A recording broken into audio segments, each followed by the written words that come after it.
Everyone, welcome to commerce tutorial. मैं हूं आपकी अपनी होस्ट ज्योति। आज हम स्टार्ट करने जा रहे हैं +1 इकोनॉमिक्स का टॉपिक थ्योरी ऑफ डिमांड। इसके फर्स्ट सेक्शन में हमने कुछ बेसिक सी चीजें डिस्कस की थी। आज का हमारा टॉपिक है चेंजिंग डिमांड, कि हमारी डिमांड में चेंज क्यों होती है। हमारी डिमांड में चेंजेस दो रीजंस की तरफ से होती है। एक तो होता है कि अगर सिर्फ प्राइस चेंज हो, यही हमारा लॉ ऑफ डिमांड बोलता है कि प्राइस और डिमांड में हमारा कौन सा रिलेशनशिप है, that belongs to be there is indirect relationship between them, जिसमें हम सिर्फ और सिर्फ प्राइस और डिमांड की बात करते हैं। इसमें और जितने भी डिटर्मिनेंट्स है उसको हम टेक इनटू अकाउंट नहीं करते। और दूसरी तरफ होता है कि हमारी जो प्राइस है वो क्या रहती है, कांस्टेंट, वो बिल्कुल भी चेंज नहीं होती। लेकिन इसके अदर फैक्टर अब कौन से होते हैं, वो फैक्टर जो हमने लास्ट सेशन में देखे थे कि डिमांड के कुछ डिटर्मिनेंट्स होते हैं, जिसमें हमने पढ़ा था price of x, price of commodity, price of related goods, state and preferences, income of consumer, that is population size and population. ये थे। इनमें हमने प्राइस ऑफ कमोडिटी को टेक इनटू अकाउंट नहीं करना। वो किस में ले लेने, इसमें जिसमें सिर्फ प्राइस चेंज हो रही है और अदर फैक्टर क्या रह रहे हैं, कांस्टेंट, उनमें बिल्कुल भी उनको देखना नहीं है। लेकिन जब अदर फैक्टर चेंजेस लेने हैं तो उस केस में हमने क्या सपोज करना है कि जो हमारी प्राइस है ये क्या रह रही है, कांस्टेंट रह रही है, लेकिन जो बाकी के जितने भी फैक्टर है they goes to be the change, उनमें सिर्फ चेंजेस आ रही है। जिस केस में हमारी सिर्फ प्राइस चेंजेस होती है उसको हम क्या बोलते हैं, चेंज इन क्वांटिटी डिमांडेड, कि हमारी क्वांटिटी की डिमांड में क्या आई है, चेंज आई है। लेकिन जिस केस में हमारे जो अदर फैक्टर हैं वो चेंज होते हैं लेकिन प्राइस जो है कांस्टेंट रहती है, उसको हम क्या बोलते हैं, शिफ्ट इन डिमांड। सबसे पहले यहाँ पे एक वर्ड बोला हुआ शिफ्ट। शिफ्ट का मतलब क्या होता है कि हम अपनी जो डिमांड कर्व है उससे शिफ्ट होके नई डिमांड कर्व पे हो चुके हैं। ये हमारी फॉरवर्ड शिफ्ट भी हो सकती है, ये हमारी बैकवर्ड शिफ्ट भी हो सकती है। ये डिपेंड करता है कि हमारी कौन सी चेंजेस है। दूसरी तरफ जो हमारी क्वांटिटी डिमांडेड होती है, इसमें क्या होता है कि हमारी शिफ्टिंग एक ही से दूसरी डिमांड कर्व पे चेंज नहीं होती। इसको हम इसमें क्या होता है कि हमारी जो ऑलरेडी डिमांड कर्व है हम उसी में ही अप एंड डाउन होते हैं। या तो हमारी अपवर्ड मूवमेंट हो जाएगी, जो हमारी कौन सी मूवमेंट हो जाएगी, डाउनवर्ड मूवमेंट हो जाएगी। इसलिए जो होता है चेंज इन क्वांटिटी डिमांडेड, इसको हम क्या बोलते हैं, movement along the same curve, कि जो हमारे इस केस में डिमांड कर्व में चेंजेस हो रही है वो हमारी उसी ही डिमांड कर्व में चेंजेस हो रही है जिसमें हम ऑलरेडी प्रिवेलिंग में हैं। लेकिन अगर चेंज इन डिमांड हो रही है तो उसमें क्या हो रहा है, शिफ्टिंग हो रही है, तो उसको हम क्या बोलते हैं, शिफ्ट इन डिमांड। अब हमारी जो क्वांटिटी डिमांडेड है ये 2 टाइप्स की होती है, extension of demand, construction of demand. इसी वजह से हमारी चेंज इन डिमांड है ये भी 2 टाइप्स की होती है, increase in demand, decrease in demand. हम इसको अब वे बाय वे देखेंगे, टर्न बाय देखेंगे ये कौन सी चेंजेस होती है। सबसे पहले क्या है हमारा एक्सटेंशन। अगर हम डिक्शनरी में नहीं देखें इंग्लिश में कि एक्सटेंशन का मतलब क्या होता है, increase, that is increase of demand, demand का इंक्रीज होना। अब इसमें क्या है, हम सिर्फ किसको चेंज कर रहे हैं, प्राइस को चेंज कर रहे हैं। इट मीन्स हम ये भी देख चुके हैं पिछले सेशन में कि प्राइस और डिमांड में कौन सा रिलेशनशिप होता है, indirect relation. Price more demand less, price less demand more. It mean जब एक्सटेंशन हुई है मीन्स हमारी जो डिमांड कर्व इंक्रीज हो रही है वो किस केस में इंक्रीज हो रही है, अगर हमारी प्राइस क्या हो रही है, कम हो रही है। तब इसको हम देखेंगे, एक तरफ हमारी क्या जाती है प्राइस, दूसरी तरफ हमारी क्या जाती है क्वांटिटी। पहले हमारी प्राइस कितनी थी 5, तो हमारी डिमांड कितनी थी 1। लेकिन अब हमने क्या करनी है, प्राइस को इंक्रीज करना है, सॉरी डिमांड को हमने क्या करना है, इंक्रीज करना है। इसका मतलब मेरे को प्राइस को क्या करना पड़ेगा, डिक्रीज। जब मेरी प्राइस 1 है तो मेरी डिमांड कितनी है, 5 है। अब इसको हम जरा डायग्राम भी देख लेते हैं। ये देखिए, ये हमारी है QX, ये है हमारी प्राइस Y। इधर हम रिप्रेजेंट कर रहे हैं प्राइस को, इधर हम कर रहे हैं क्वांटिटी को। ये हमारी क्या है, डिमांड कर्व है।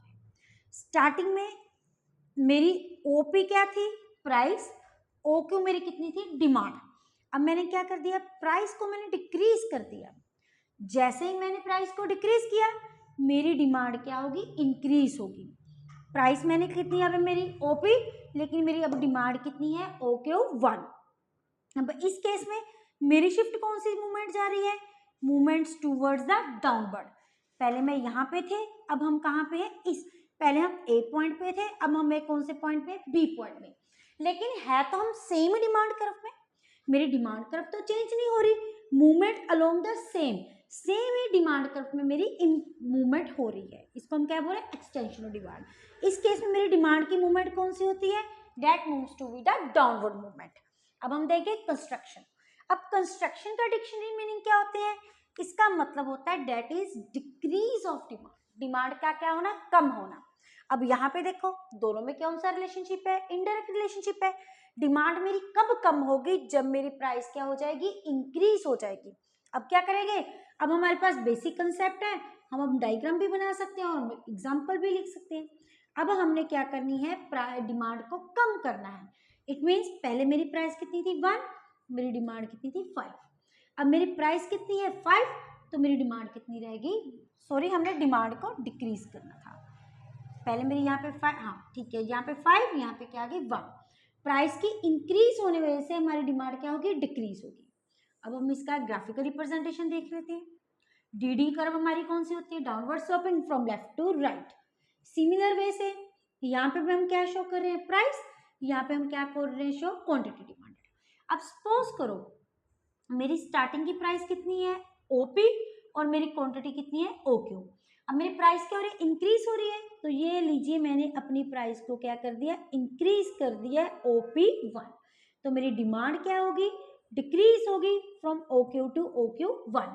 अब देखो यहाँ पे मेरी शिफ्ट कहाँ से आ रही है, अब मैं यहाँ से यहाँ की तरफ मूव हो रहे हैं हम।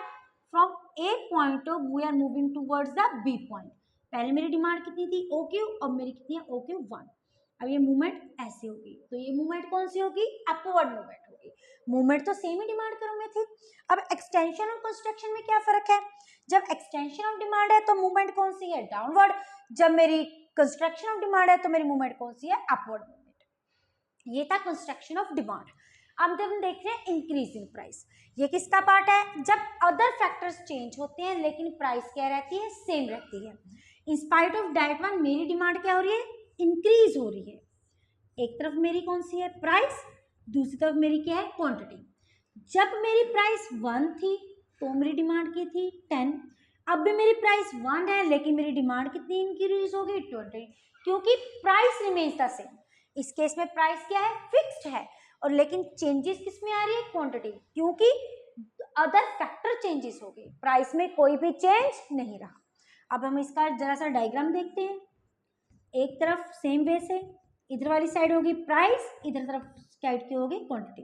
अब प्राइस क्या रखना है हमें, fixed at all the level of quantities. वो ना तो इंक्रीज हो सकती है ना तो डिक्रीज हो सकती है, तो इसलिए मेरी ये प्राइस होगी फिक्स्ड होगी। तो इसलिए जो मेरी प्राइस कर्व है, पीपी जो कर्व है, it is shown bye a straight line. चाहे मैं इतनी क्वांटिटी खरीद लूं, चाहे मैं इतनी क्वांटिटी खरीद लूं, चाहे मैं इतनी क्वांटिटी खरीद लूं, लेकिन प्राइस कितनी रहेगी मेरी, OP ही रहेगी। तो इसीलिए जो हमारी प्राइस कर्व है, it is represented by a horizontal line parallel to x axis. अब देखो डिमांड कर्व क्या होती है हमारी, डाउनवर्ड स्लोप होती है। ये रही मेरी downward slope, DD is my demand curve, लेकिन प्राइस तो मेरी फिक्स है, प्राइस तो चेंज नहीं कर सकती। उसके बावजूद मेरी डिमांड इंक्रीज हो रही है, क्यों, क्योंकि मेरे अदर फैक्टर्स चेंजेस हो रहे हैं। इनकी अदर फैक्टर्स में कैसे, अब हम रिलेटेड गुड्स है, एक तरफ हमारी क्या है टी, एक तरफ हमारी क्या है कॉफी। अब हमारी टी की प्राइस इंक्रीज होगी तो कॉफी की प्राइस डिमांड क्या होगी, इंक्रीज होगी। ये सब कुछ हम लास्ट सेशन में कर चुके हैं। Due to price of related goods increases. Taste, अब हमारा टेस्ट है, अब किसी चीज का फेवरेबल टेस्ट हो सकता है, अनफेवरेबल टेस्ट हो सकता है। अगर फेवरेबल टेस्ट है तो मेरी डिमांड इंक्रीज होगी, क्योंकि किसी प्रोडक्ट की तरफ जो हमारा टेस्ट है वो कौन सा है, फेवरेबल है। फिर है इनकम। अब ह्यूमन बीइंग कंज्यूमर की इनकम इंक्रीज होगी, जैसे जैसे कंज्यूमर की इनकम इंक्रीज होगी उसकी डिमांड भी इंक्रीज होगी, क्योंकि पहले वो उसको लेना चाहता था लेकिन उसकी परचेजिंग पावर के अंदर लायबल नहीं कर रही थी, लेकिन अब उसकी परचेजिंग पावर बढ़ गई है क्योंकि इनकम इंक्रीज हो चुकी है। उसके बाद है हमारी पॉपुलेशन। पॉपुलेशन में क्या होता है, जितनी ज्यादा पॉपुलेशन उतनी ज्यादा डिमांड। अगर कंज्यूमर ज्यादा है, पॉपुलेशन इंक्रीज हो रही है, तो नेचुरली डिमांड भी इंक्रीज होगी। तो उसकी वजह से हमारी डिमांड कर्व कहाँ पे शिफ्ट हो जाएगी, इंक्रीज होगी। इंक्रीज होने के कारण जो डिमांड कर्व है वो कितनी होगी, D1। पहले क्वांटिटी कितनी परचेज कर रहे थे, OQ, लेकिन अब क्वांटिटी कितनी परचेज कर रहे हैं, OQ1। अब ये कौन सी शिफ्ट है, this is known to be the forward shift. कौन सी shift, forward shift towards the right. इधर वाली साइड हमारी मूवमेंट कौन सी थी, जा तो हमारे पास अपवर्ड मूवमेंट आ रही थी, जा हमारे पास डाउनवर्ड मूवमेंट आ रही थी, लेकिन यहाँ पे हमारी क्या है, फॉरवर्ड टूवर्ड्स द राइट।